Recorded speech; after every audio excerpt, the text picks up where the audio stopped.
Yol kendiriyorum ben.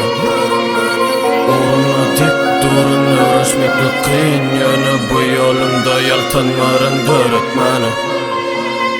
Görsen bu dünyadaki uğraşmakla kıyın, uğraşmakla kıyın. Görebilsedim bu yerde bu yerle neşretin deyip Ilga yasaydımı hiç kimim eşitmese eşitmesin. Kepimi giy, keyfime göre men çizarım life'ımı keştesin.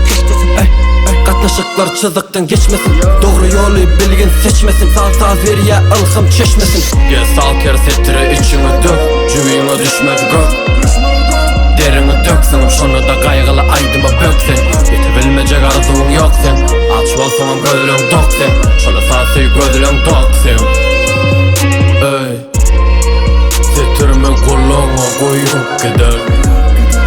Düşünmezliğimin bolluk bile. Her gün al bir günü duyup bile. Bir gün al bir gün ölüp gider.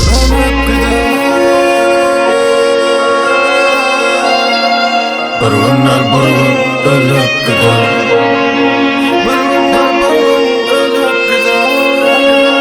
Bir gün al bir gün.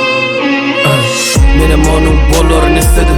Yönü koymadı arzum islegim. Her demimde bir zadı hissedip istedim. Derimin cüvime düşmemi. Yönü bolmadı düşünüşüm yalı. Oynansam yaş men keli. Kara toprak almasa canı.